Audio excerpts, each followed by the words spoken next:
Assalamualaikum warahmatullahi wabarakatuh. Kami dari kelompok 2 dari judul preoksidasi, saya Anissa Ramadianata dan rekan saya. Krismano Rizky. Di sini kami akan membawakan judul dari jurnal, yaitu peningkatan kualitas pengolahan air bersih dengan perbaikan proses oksidasi. Silahkan, Krisman. Oke, pendahuluan.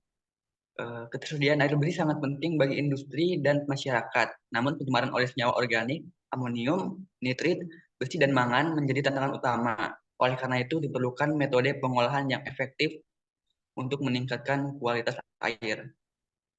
Dengan menggunakan preoksidasi seperti senyawa-senyawa tersebut membantu mengubah kontaminan dalam air menjadi bentuk yang lebih mudah dihilangkan. Contohnya, air sumur di suatu daerah tertentu sering mengandung besi dan mangan yang menyebabkan warna air menjadi kekuningan atau kecoklatan. Dengan preoksidasi, zat ini bisa dioksidasi dan diendapkan sebelum proses penyaringan.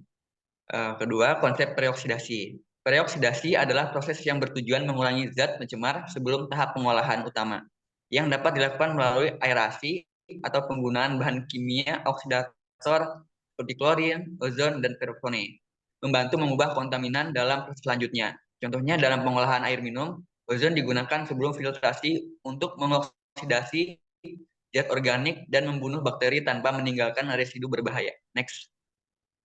Jenis-jenis preoksidasi. Terdapat 3 metode utama preoksidasi, yaitu yang pertama klorinasi yang menggunakan klorin untuk mengoksidasi zat pencemar dan membunuh bakteri. Yang kedua ozonisasi yang menggunakan ozon untuk oksidasi cepat dan kuat. Yang ketiga perokson yang merupakan kombinasi hidrogen, peroksida, dan ozon meningkatkan efektivitas oksidasi.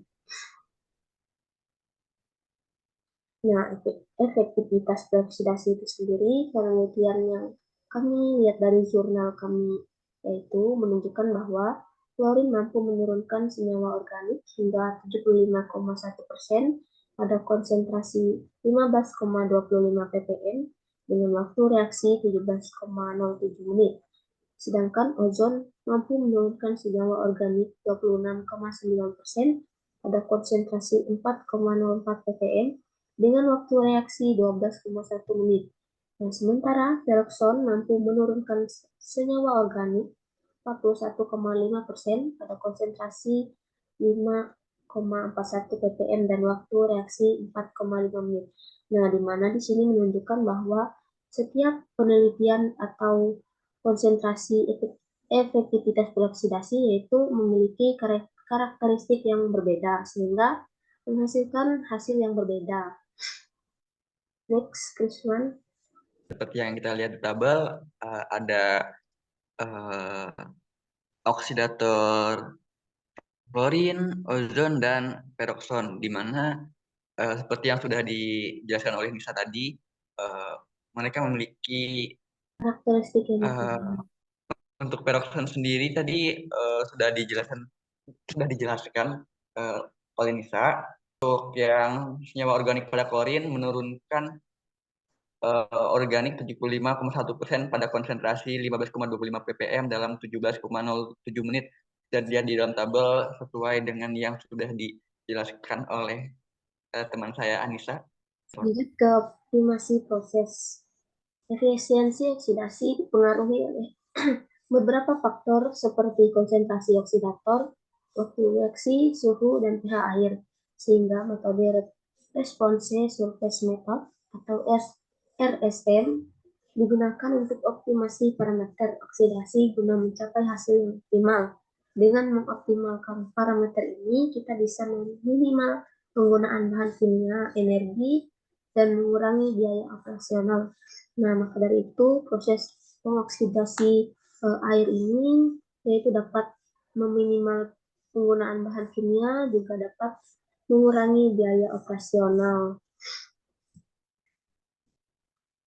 Krisman, next. Keunggulan dan kekurangan. Keunggulan dan kekurangannya, tiap metode perioksidasi memiliki keunggulan dan kekurangan, di mana klorinasi efektif membunuh bakteri tetapi dapat menghasilkan senyawa berbahaya seperti trihalometan atau THM, ozonisasi memiliki daya oksidasi yang lebih kuat dan cepat namun membutuhkan biaya tinggi. Sedangkan perokson yang merupakan kombinasi ozon dan hidrogen peroksida memiliki efektivitas tinggi tetapi lebih kompleks dalam aplikasinya. Contoh di beberapa kota besar, ozonisasi digunakan dalam pengolahan air karena lebih aman bagi kesehatan meskipun biayanya lebih tinggi dibandingkan klorinisasi. Next. Nah, jadi kesimpulannya, oksidasi meningkatkan efisiensi pengolahan air dengan mengurangi zat pencemar, di mana metode terbaik tergantung pada kebutuhan spesifik seperti klorin untuk disinfeksi, ozon untuk oksidasi cepat, dan perokson untuk pengolahan optimal, sehingga diperlukan keseimbangan antara efektivitas, biaya, dan dampak lingkungan dalam memilih metode oksidasi. Next, mungkin Krisman penutupan. Terima kasih, sekian presentasi dari kami. Untuk kurang lebihnya kami mohon maaf. Semoga dapat bermanfaat untuk kita semua. Terima kasih. Assalamualaikum warahmatullahi wabarakatuh.